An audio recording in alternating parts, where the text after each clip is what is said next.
Hey, welcome to the Overshare Pamphlet. My name is Rob, and I'm the host of this one-man show. Yeah, hello. I'm 24 now, so the person speaking to you in this moment is just a wiser, older, probably, hopefully better version of myself. That's just,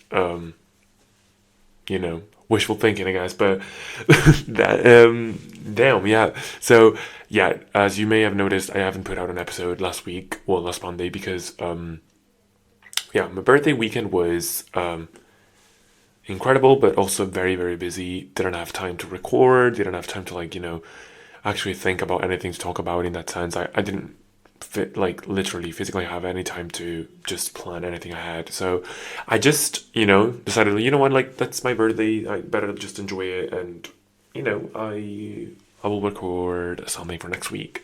And here we are, basically. Basically, here we are. So what are we talking about today? Today we're talking about I guess we could say like the viral pop culture movie of the month he came out a bit ago, I guess now, but I think TikTok really is pushing this. Like May has been the month of tennis and bisexual energy, I guess, and a bit of everything, I guess, just because of challengers. So it's like a movie produced by Warner Brothers, but director Luca Guadagnino and also Zendaya, apparently she's also directing this. They decided to make this movie, which is technically about tennis. I mean, the whole purpose of it is to just talk about this like triangle that this love triangle that is established between the three main characters. Supposedly, it's also drawing inspiration from real life events. Like, there's been some drama between some tennis players, but I haven't looked too much into that because I don't really care, to be quite honest. I just care about the movie more than anything else, and about Feist, Mike Feist. What the fuck? Yeah, so I am very much intrigued. I do remember seeing the trailers when they were first circling around, but I just decided to just go and watch it.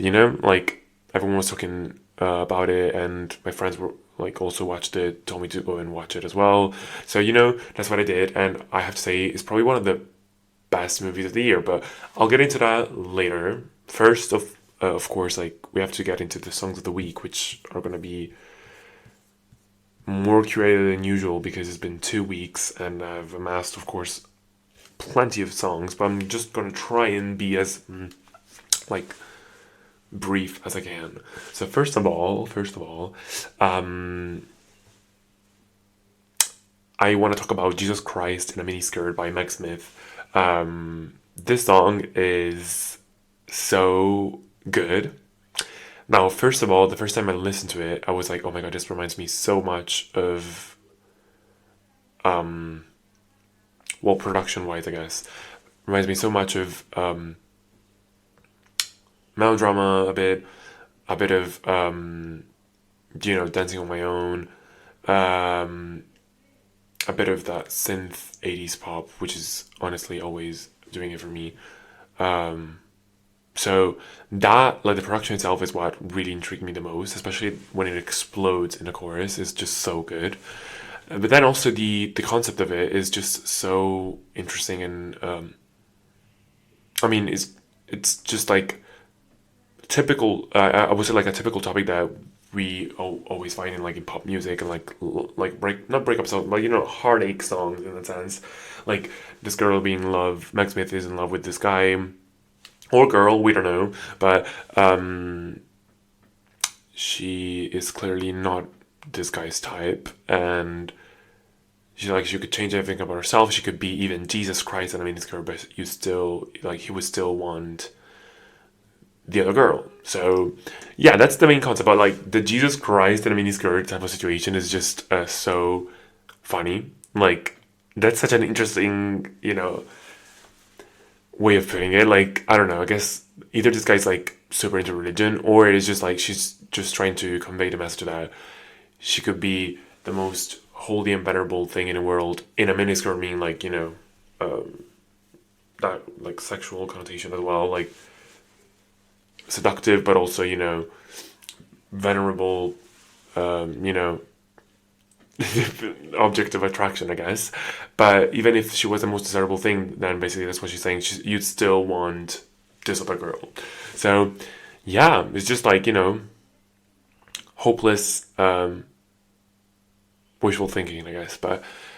And that's also why it kind of reminds me, like, it's a very good parallel to Your Type by Carly Rae Jepsen, which, funny enough, also has that synth 80s pop production in that sense. So, yeah, I really, really enjoyed it. It's been a repeat. The chorus is just so catchy.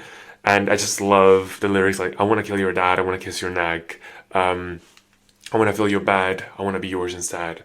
Like, as soon as she starts screaming, I want to kill your dad, I want to kiss your neck, it's just so, I don't know, I just love it. She's just so good. It's just a song that you can scream to, and that's when you're in your room, preferably alone. Don't, but also do it with your friends. So that's been a repeat for sure. I'm gonna put it in my playlist. Of course, you can check it out on Spotify.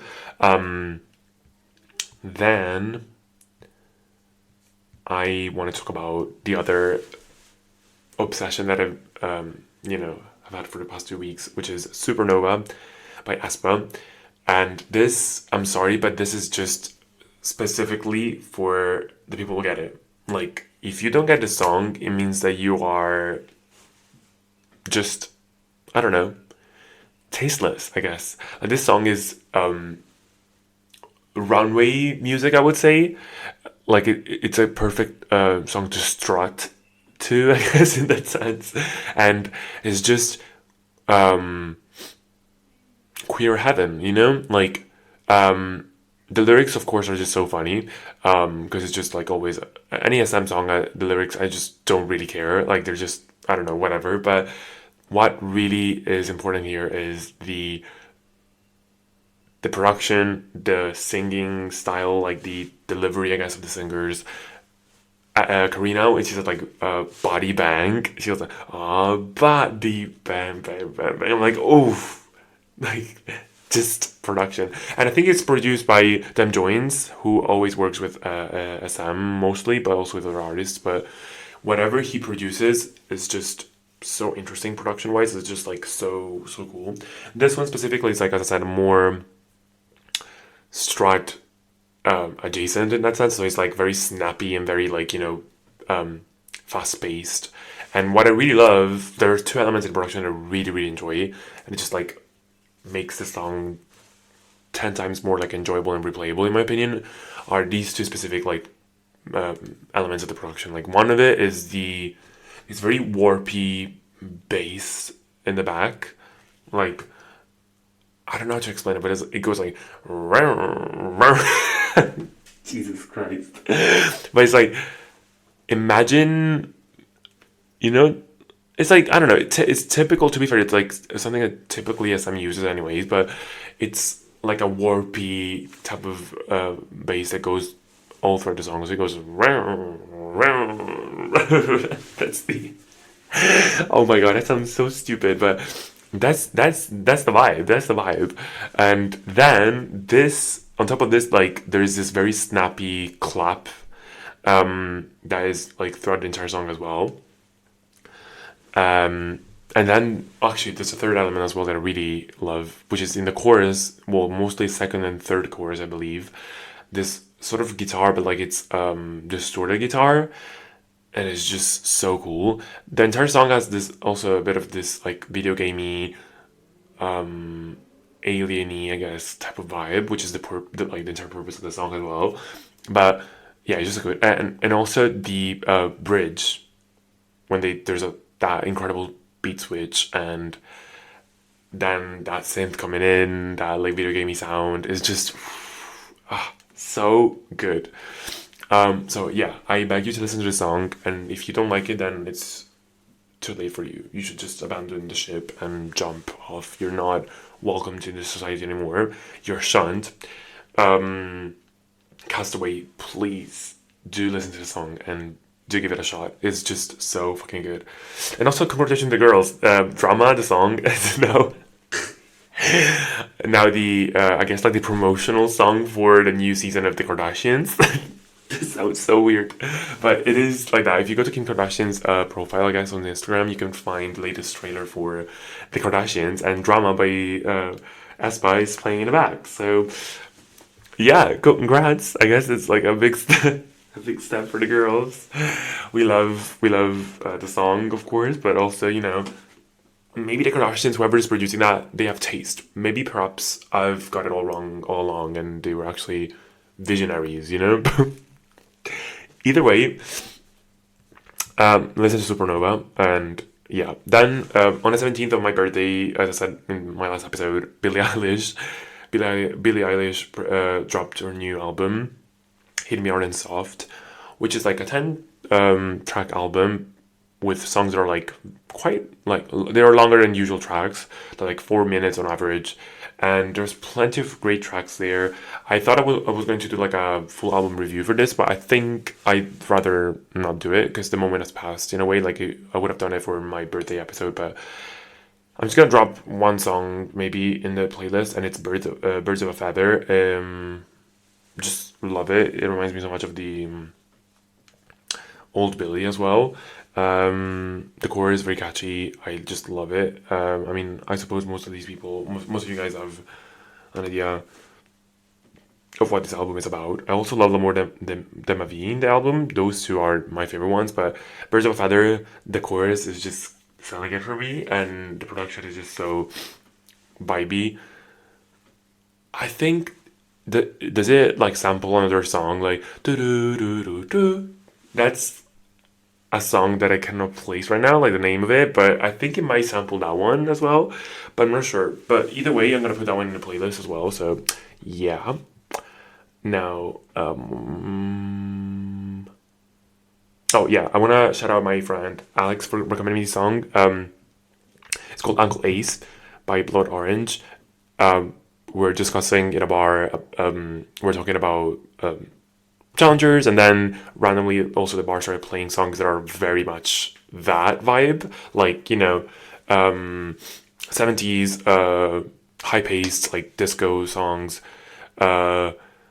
just house, yeah, house, sort of techno, a bit techno adjacent as well, type of songs. Incredible stuff.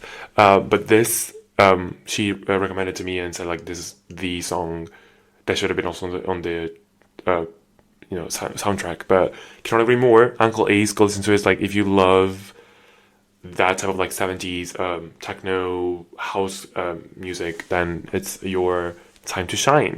Go and have a listen. It's just truly very vibey song. Also, put it on my Instagram story. On my Instagram post because it was fitting the vibe. It's just immaculate. So yeah, that's another great track, another great addition to the playlist. So might as well get into the movie. I don't want to. Well, actually, you know what? I'm gonna drop one last song. This one is more like a rediscovery once again. I've listened to it when it first came out a lot, but I've recently, I don't know why, it just came back into my circle and like into my replayed songs recently, and it's a song by Carly Rae Jepsen from her album The Loveliest Time. I think that was like a 2022 or 2021 album. I cannot remember, but the song in question is Weekend Love. What the fuck did she put into that song? Like the intro sounds like old Disney, like I don't know, like Snow White type of sound, like that fairy tale kind of like intro. Then it gets into like this very drummy. I don't know how to explain it, but this sounds like what K-pop sounds these days. Like, it's just very vibey and carefree, very fresh sound. I just love this song so much. I would venture to say is also a bit of a R&B influenced, I would say, and it's just impeccable. The production so good, so cool, so refreshing. So I don't know. I would say like it's very different from Carly Rae Jepsen in general as well. Definitely not your average pop song, which is very cool. Just love her vocals, her delivery, her melodies that she lays on the track is just bellissimo, bellissimo. Um, I just love the percussions on the percussions on the song are like incredible. I just love the drums in here.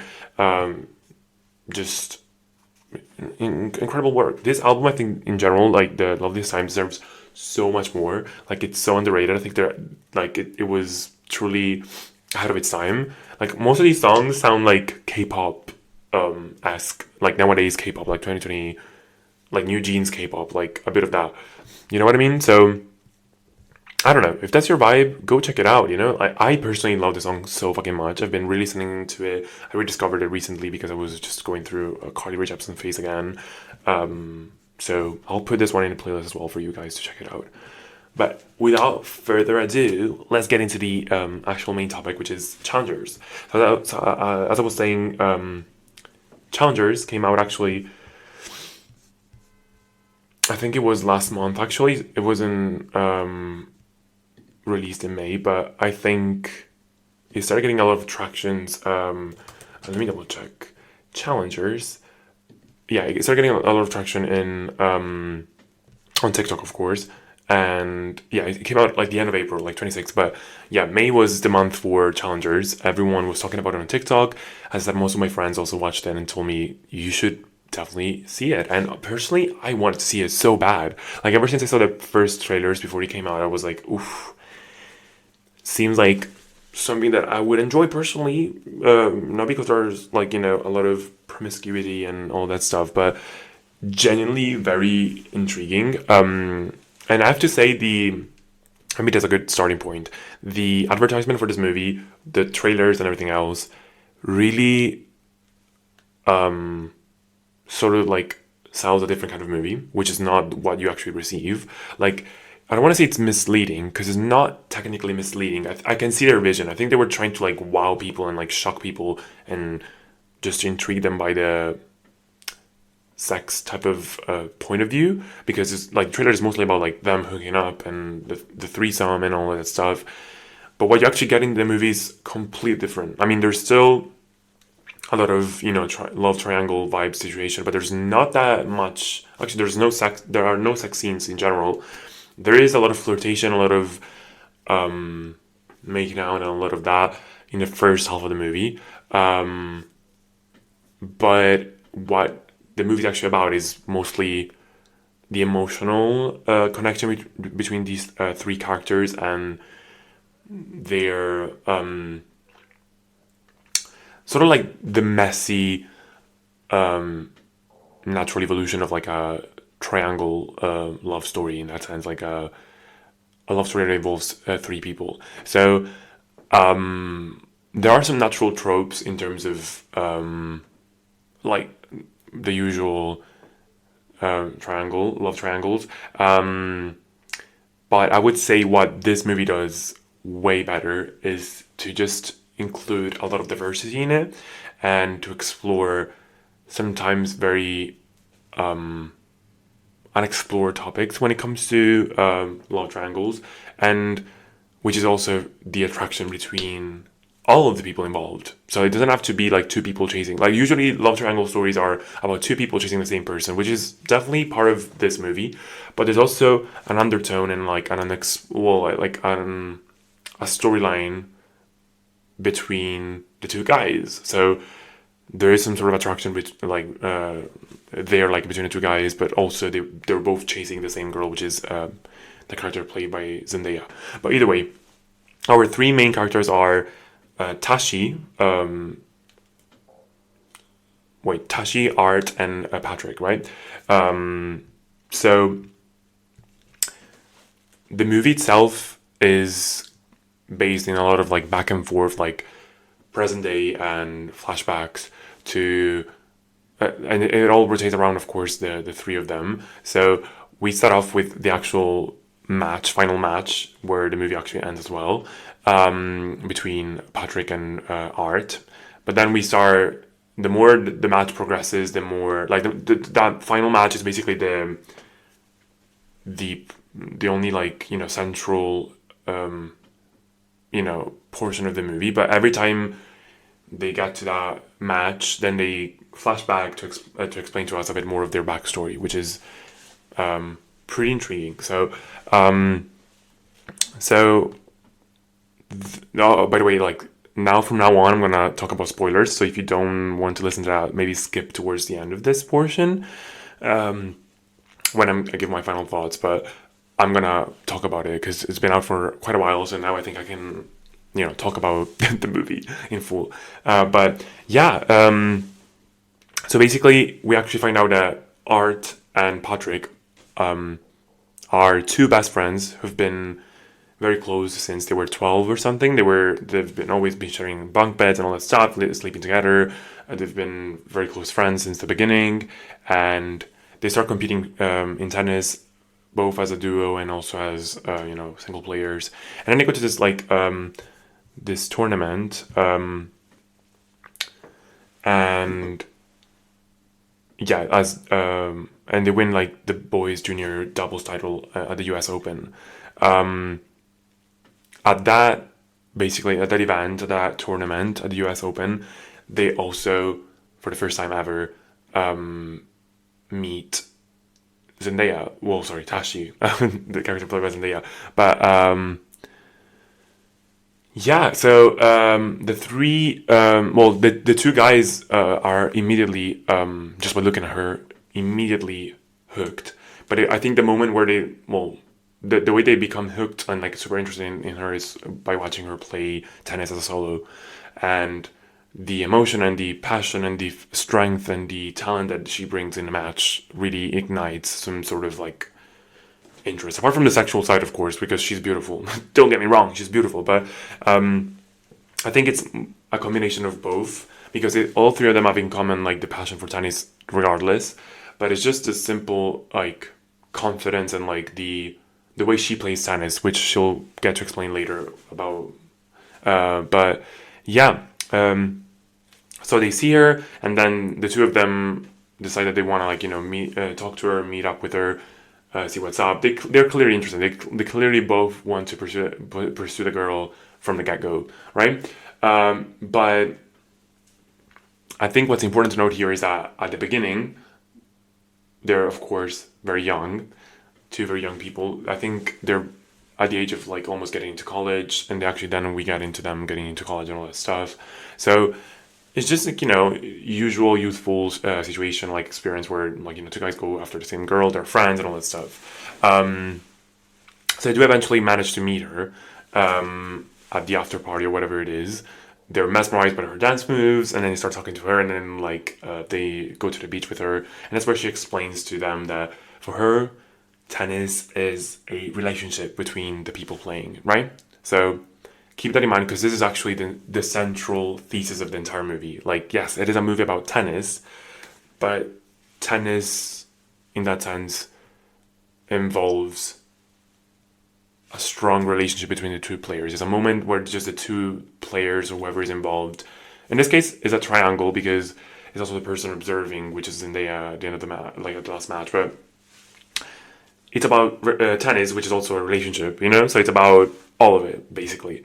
And so what happens is then they ask her number, both of them, at the beach. But she says that she's going to give the number to whoever wins between the two of them. Because after winning the doubles, they have to basically...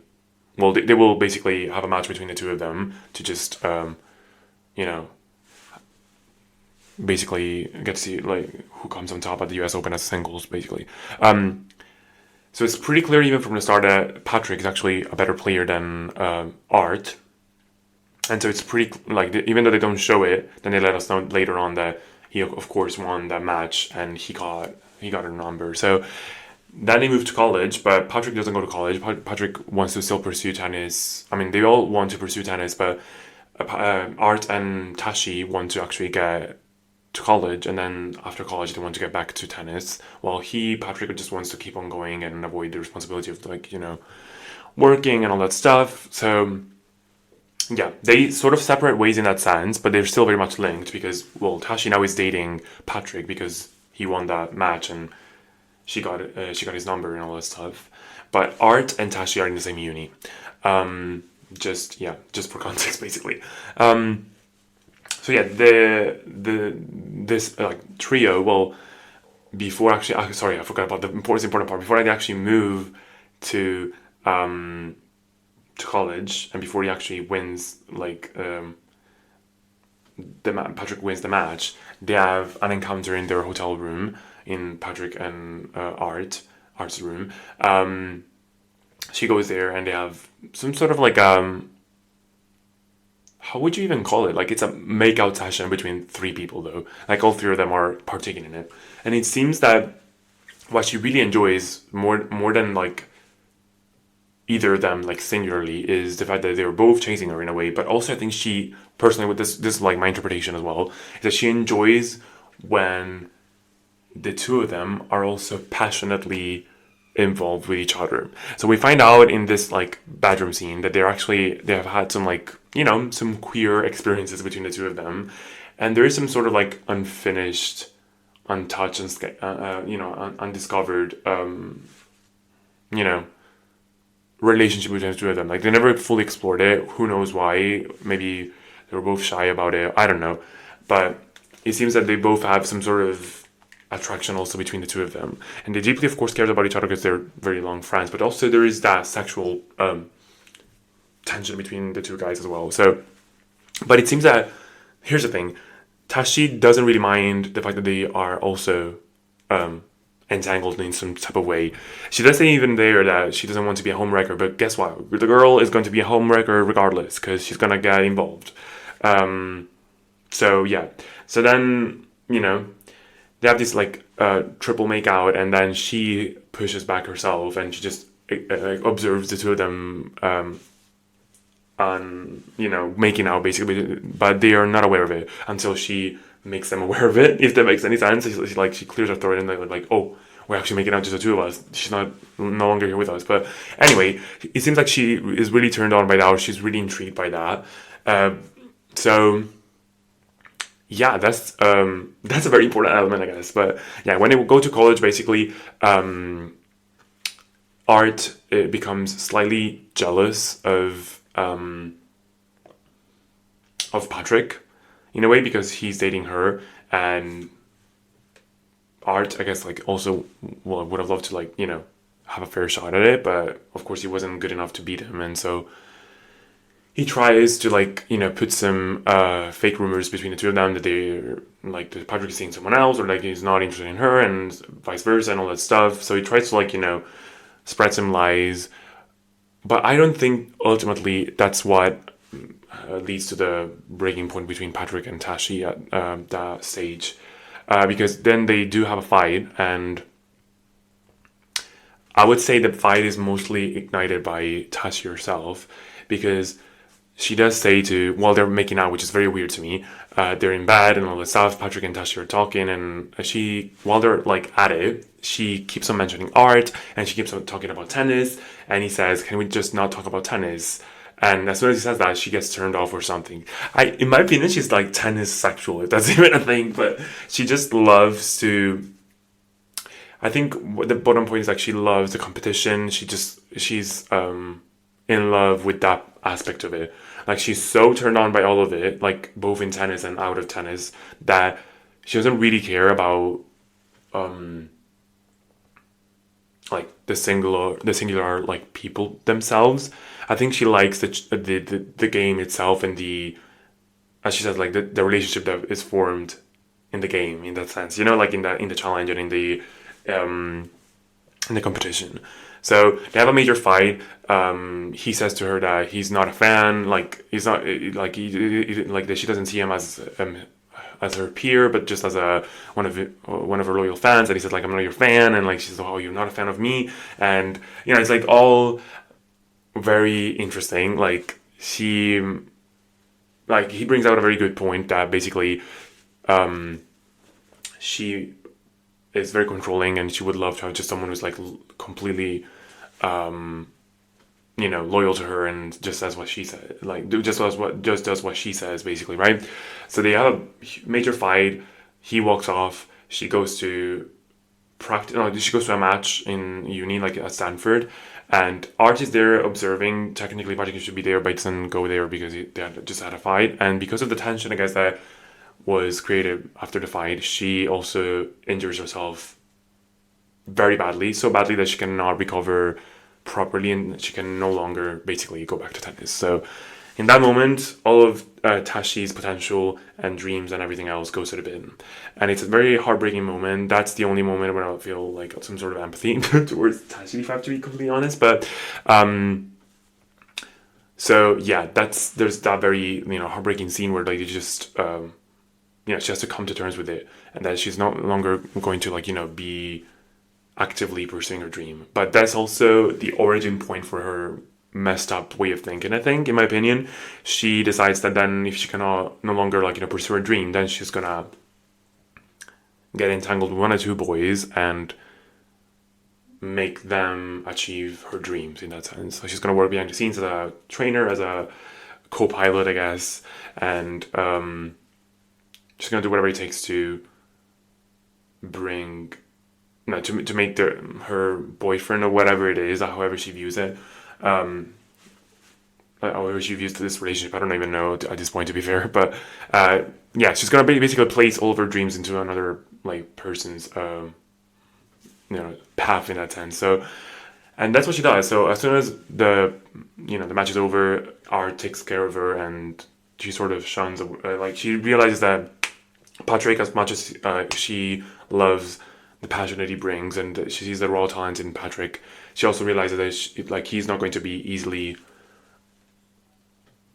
controlled in that sense after their fight. She knows that he's not going to go down without a fight, and he's not going to be her loyal subject in that sense, which is partly, I think, also what turns her on a bit about him. But she sees in Art instead someone who's more subservient and more less skilled for sure, but who is going to listen to her no matter what. So she settles on him, on Art. They literally build a family. She starts training him. They,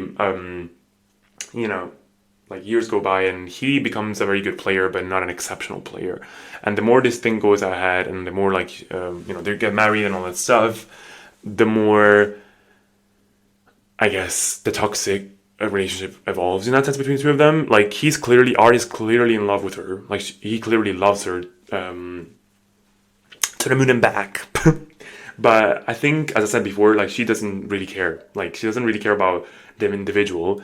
She just cares about the passion of the person for tennis and for that dream that she once had. So she sees in him someone who's not exactly super motivated to become the best player ever. So she sort of gets bored of him in a way. But she's still committed to the family anyways. She still stays with him no matter what. But we later find out that in the meantime, while she's also married to him, she cheats on him with Patrick. So she manages to relink 2 times in total with Patrick. One is right after they got married, and the other one is right before the last match. So crazy stuff. Again, she realizes that she can have something stable with Patrick. Patrick, because of this huge separation, becomes quite fragile in a way. He doesn't have that much money. He's a bit of a, even though he has this great potential, this great skill, he doesn't really know where to put it and all that stuff. So he becomes sort of someone who just tries to live by just going by very random tournaments, regional tournaments, just to get some money to live by. And so he's clearly scarred by his whole situation, because he just has also this pattern of just going after girls randomly and just F everyone in that sense. And yeah, so basically what happens in the end is that Art is no longer super motivated. He's he truly wishes to just retire from tennis and just focus on his family that he built with Tashi. But she clearly is not willing to give up just yet, and her ultimate mission is to just make him regain the passion for tennis and to do that, she pushes him to go to this like very, surprisingly simple tennis tournament, regional tennis tournament, and turns out in this tournament, Patrick is also playing. So after years and years of not seeing each other, Patrick and Art reunite at the match, and they do end up like going to the final places. They go to the final match, the two of them, but there are so many unresolved feelings, and we find out later on that Tashi met Patrick, hooked up with him, and also begged him to let Art win for him because she sees that this could be, especially beating Patrick at this like last tournament, could make him, because he never beat Patrick at all. But if he does win that, he would recover this whole passion that he had for tennis and all that stuff, right? So the way it ends, we don't know. Basically, the we get to the tiebreaker, I think it was, but we just see 1 point that goes to Patrick. Like there's this very intense scene where like he clearly understands that they have hooked up and she has cheated on him with Patrick, because Patrick communicates to him in a very specific way that you just have to watch the movie to understand. But yeah, so we have this very intense scene of them like starting playing and all that stuff. He goes over the net and falls onto him, but they seem to like just, this pressure is getting released and they just understand each other by playing. And we go back to that like thing that Tashi said where like a tennis match is sort of like a relationship, a dance between the two players, and they truly understand each other in that specific moment. So it seems that even though like we don't know who wins in the end at the final match, we personally, the way I see it is that. And of course, when this last scene happens, when like he falls from like onto him after from the net or whatever, we also see Tashi screaming and like being sort of happy, and like she lets out this very cathartic scream. So to me, the way I interpret it, because this is up to interpretation apparently, like there's no clear way of seeing this, is personally the way I see it is that the two of them, Art and Patrick, have some sort of, I would say like, I don't know, make up moment in that sense. Like they managed to solve their resolved feelings, and it seems like they just like get, they just managed to like leave the past behind and just like once again become like they rediscovered a like very long lasting friendship that was destroyed by basically Tashi, unfortunately. So it seems, or whatever they had, whatever it is between the two of them, we are not here to judge. Like they need to do. That's also another thing that really is annoying to me, is that she not only like was a homewrecker in terms of their friendship, but because of her entrance in their like discovering years, let's just call it that, they could never truly develop anything between the two of them apart from like simple friendship. So she also sort of made that process go astray in a way. So Tashi, what the fuck is wrong with you? But anyway, and I think what Tashi gets at, like that cathartic scream at the end, like she's like, let's go, whatever she said, like she's sort of happy as well, very emotional. I think it's because ultimately what she truly cared about was once again was the passion for tennis itself. Like she wanted them to both regain that confidence and that like that splendor, that the passion for tennis that she saw in them when they were playing back in 2006 at the US Open. So I think that's what that is what exactly excites her the most, and what made her really happy is that no matter like all the shitty things that she's done, she has managed to bring them both to that state that she really wanted them to be at. So that's my view of it. Many people have different views, different takes. Some people say that she's actually angry that they discovered they no longer need her, and that she is angry about it, that she's been sidelined and all that stuff. I don't see it like that. I think they're still pretty much like this like triangle is still gonna be a thing, like no matter what, but they just sort of rebalance the whole of it, you know what I mean? And that was a very cathartic match that needed to happen for both of them for Art and Patrick, but also for her to just have this sort of release and this sort of like fulfillment in some sort of way.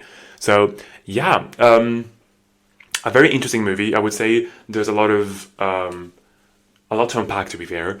I would say like each of them is very true. Like Zendaya said in like the press tour that you need to see the movie multiple times to truly understand it, because I think every time you watch it, you're gonna be able to like comprehend one of the three characters even more.